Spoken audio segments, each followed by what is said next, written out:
One of my favorite styles of dresses that I've ever made is this upcycled nightie design. Let me show you some pictures. It's really fun to make because you can use a lot of scraps in each tier of the dress, and I also find the variety of all the different kinds of tiers so enjoyable to sew. It's perfect for a beginner because a lot of the hard construction is already done for you in the top, and all we really have to do is just add rectangle after rectangle and build up all of the tiers of the dress. I really love working with nighties for this project because I find that they often have really cute detailing around the collar or maybe the sleeves. They might have some lace details or some cute buttons. I just think they're really adorable. But you could also work with t-shirts or blouses or collared shirts that you have laying around that you're not really wearing anymore. As long as you have some sort of top part of the shirt constructed and it's not in a stretchy material, you should be good. This here is the nightie I'm going to be working with today. It's a little bit sheer, so I think I'm going to crop it pretty high up and then add some more opaque layers. But I will keep the rest of this material to scatter throughout the rest of the dress. Also, if we've never met, my name is Carly. I'm a sewist here on YouTube. I love patchwork, sewing, making fun, joyous things, and I love sharing it with you guys, so thanks for being here. Let's get into it. Because this nightie is really quite lightweight, I'm going to try and find scrap material that's quite light as well so it doesn't weigh it down too much. So the first thing I have to do is, unfortunately, haul all of my scraps from all of their various places in the house into my room.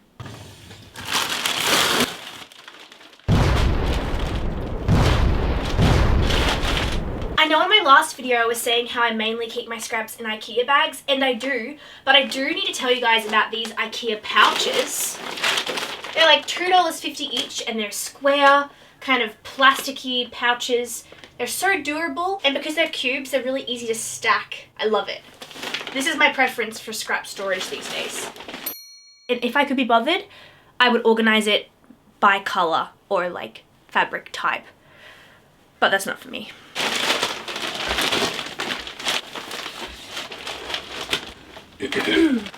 I probably didn't need to get everything out, but there's just some specific fabrics that I know I have and I just don't know where they are.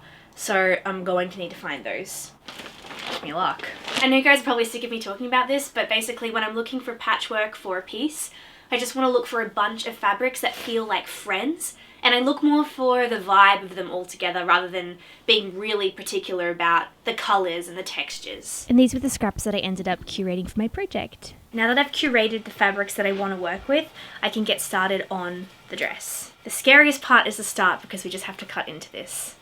I don't like it, but we have to do it. For my dress today, I wanted to keep it simple and just cut straight across the bodice, but you could also do a high-low situation or some asymmetry. You can just play around and have fun with it. But before I get too far into teaching you the first tier of this skirt, I am delighted to introduce the sponsor of today's video, which is Skillshare. There are some skills in sewing that have no business being so intimidating, and one of those things for me is making buttonholes. I've been trying to get better at making buttonholes for the longest time in my sewing journey, so I was so excited when I found that there is a class on Skillshare all about making tailor's buttonholes. The class that I've been taking is called Tailor's Buttonhole, How to Hand Stitch a Buttonhole and Sewing on a Buttonhole to Last and Look Pretty. The class is led by a bespoke tailor named Lisa, and she walks you through every single step you need to start stitching your own tailor's buttonhole. I learned the practice stitch, I learned how to prep the buttonhole, and then I learned how to do the actual buttonhole itself, including with the little keyhole at the top, which I think is so nice. It's a very detailed and thorough class, and because it's something I've been wanting to improve on for a long time, it's been an absolute joy to take. I think you guys will like that class too. Skillshare is the largest online learning community with thousands of engaging classes led by industry professionals across lots of genres like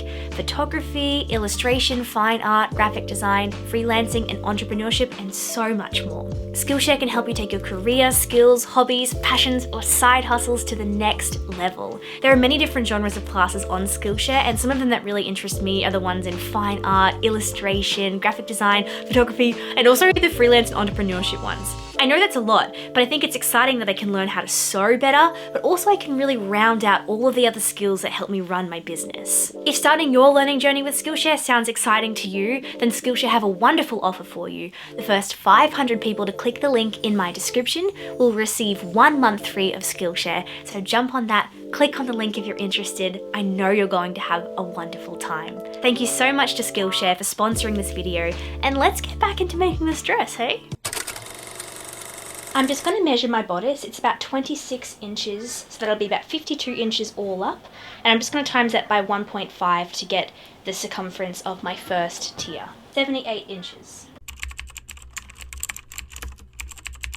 To start the first skirt of my dress, I just cut up a piece of scrap fabric into a nice rectangle shape, and then I use that rectangle as the template for all of my other rectangles for the first tier, making them different lengths but all the same width. I'll try and give you the dimensions for each of my tiers' widths, because there will be a lot of different widths and gathers throughout the dress. But basically my first tier is going to be about 70 inches long in a circumference, and it's about 5.5 inches wide. My personal preference when I make this dress is to completely freestyle the width of each tier, and sometimes I'll do some gathered, some not. It's all just personal preference. And for me, the deciding factor is often I'll just pick up a scrap and I'll say, this is the scrap that I want to use, and I'll just work with whatever width I can get from that.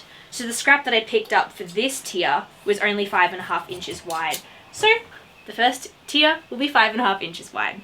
You know what I mean? To do all of my sewing for all of my tiers, I do this thing called batch sewing, where basically you don't need to lift the presser foot of your sewing machine. You can kind of just keep sewing from piece to piece, and then just wrap the end of the piece of fabric around, and then use the right side of that to attach to the right side of the next piece, and then just sew on a nice big strip. And that way you can also overlock or zigzag stitch in a batch as well. It's very efficient. After sewing and overlocking all of my pieces of fabric together, I then press all of the seams, and then I forgot to film it, but then I sew it all into one big loop and overlock that edge. And once you have your first loop tier of the skirt, you can then gather it up.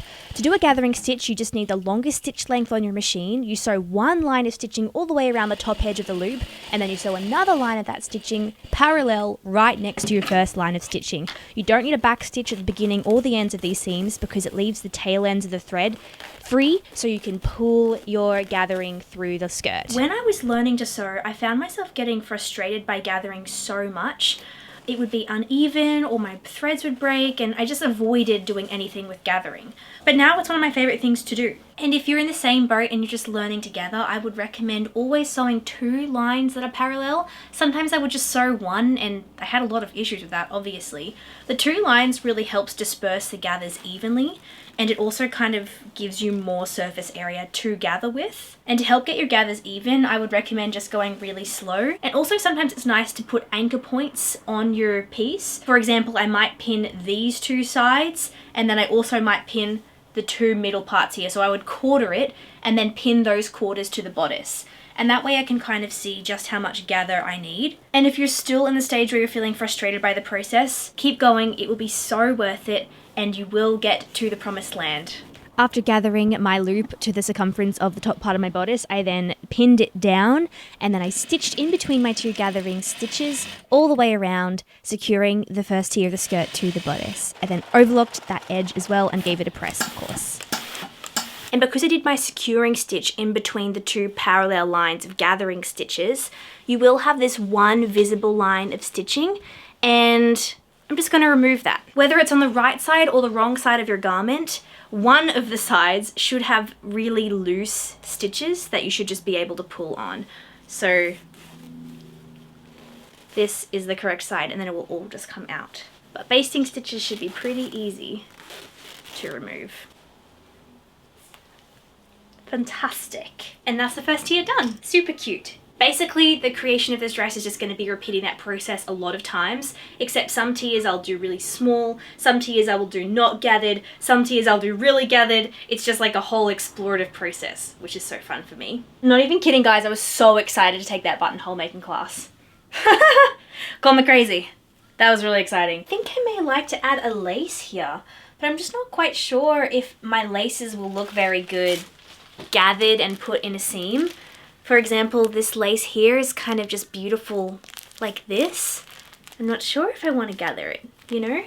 No, I think I'm just going to do another regular tier, no lace. I'm going to do a wider tier this time. I'm going to do about 20 to 25 centimeters wide. My last tier was 78 inches long. I'm going to times it by 1.5, which is 117 inches. And that's what I'm going to aim for my next tier's length.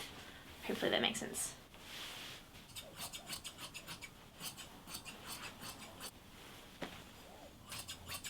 Now that I've got my strips for the second tier, I'm just going to sew them all together the exact same way I did the first tier. Sew them, overlock them, press them, make them into a big loop, gather it all up, and attach it. It's pretty simple. Keep breaking.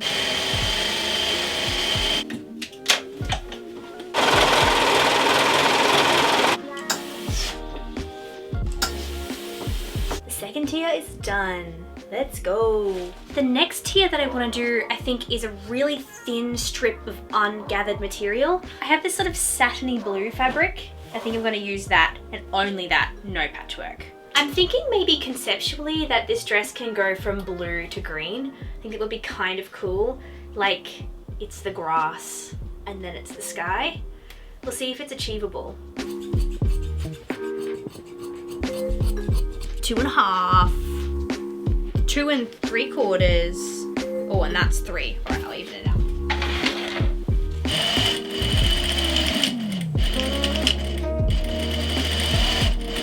Once the tiers start getting quite long, I stop sewing them into loops and I just sew them on completely as strips. And then once I get to the end of the strip and I need to join it, I do so. So I just leave a little bit of excess on the ends to do that. Let me show you what I mean. I would probably aim to leave about 5 to 7 inches of excess fabric at the tail end of the sewing, and then I sew it all the way down at a 1/2 inch seam allowance, all the way around the skirt, and then again I leave 5 or 7 inches at the end so they overlap, plenty of overlap. Then I mark where they are overlapping, and then I mark my seam allowance, which is a 1/2 inch on both fabrics, so I'll just do a full inch on my top piece of fabric. I pinch them together, right sides together, and sew them at that seam allowance, the 1/2 inch seam allowance, overlock that edge, return to the sewing machine and just sew up that last bit that needs to be closed and overlock that whole edge of the skirt. And that's how you do it in a sneaky little way. 3 tiers. I think the most tiring part about making this garment is just trying it on every single time I add a tier. It's like compulsory. Just have to see how it's going. Onwards. Okay, for those interested, the measurements for the 4th tier are 16 centimeters wide. I wanted it a little bit wider than my first tier, but a little bit less wide than my second. And I just times this circumference here, which is 117 inches. I times it by 1.5, which ended up being like 175.5 inches. So like, I kind of am not being particular about it, but it's just for you guys, like roughly, that's where I'm at. This one's gonna be a gather tier, so I'll just see you when I'm done with this tier. You've seen the process. 2 hours later. Well, I'm a bit knackered. Let me show you where I'm up to. 1, 2, 3, 4 tiers. I tried to make a bit more of a transition to the green in that tier. I'm really excited now because it's past the bum area and more into like the mid-thigh, so I can start incorporating some of my sheer fabrics. I have some chiffon-y kind of fabrics, some lace, some like this kind of vibe, and I'll be able to incorporate the rest of my nightie. I just didn't want to do this at kind of a pivotal stage where you could see the undies or anything. I'm really excited for that. But yeah, I'm gonna call it quits for the day and get back to this tomorrow. Okay, it's the next day. Because I run you through all of the foundations of how to do each tier, whether it's gathered or whether it's ungathered, patchworked or not patchworked, I'm basically just going to keep adding the tiers, and at the end of every tier, I'll update you on the measurements of it so that you can recreate it yourself and such.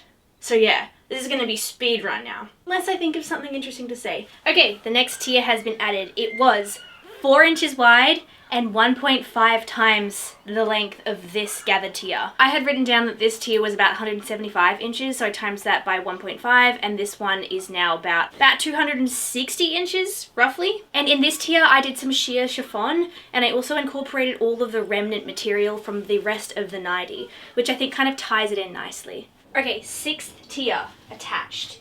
The dimensions, about 10 inches wide, and it's ungathered, so the same length as the gathered tier above it.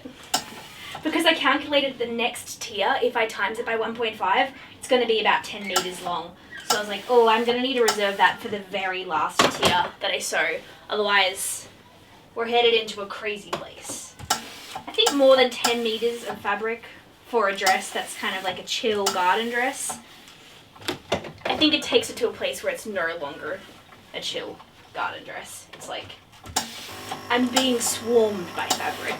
I'm hoping maybe one more tier and we'll be across the finish line.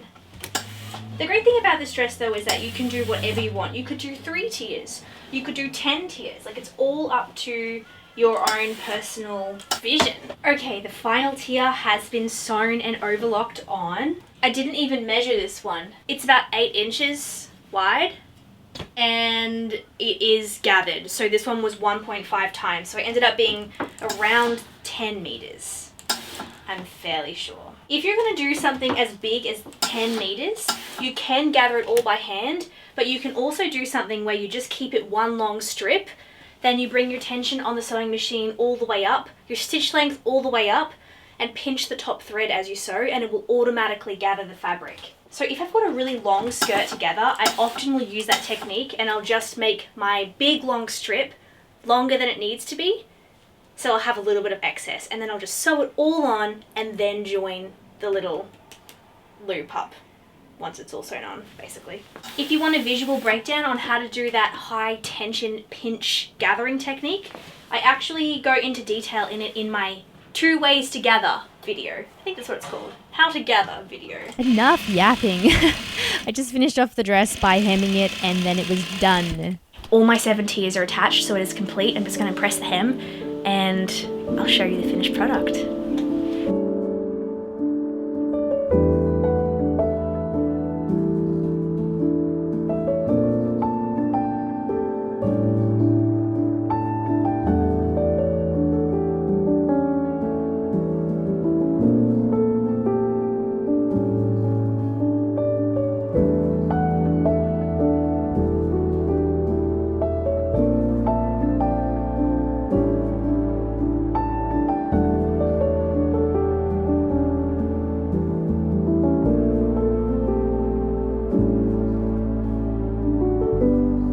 Thank you so much for watching the video. I hope that if you want to make something like this, you can, and the tutorial is easy enough to follow. But of course, if you have any questions, just let me know in the comments and I'll do my best to get back to you. This is such a wonderful beginner's project. There's so many different ways you can customize it. I think it would be cool if you kind of sliced across through all the patchwork and add another big tier. There's just so much you can do, so have a play and have fun with it. And if you make something like it, let me know. Show me what you did.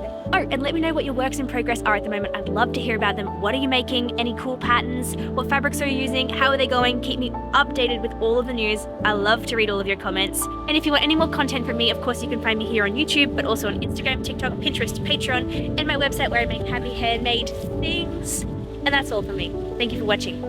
Have a good day. Bye.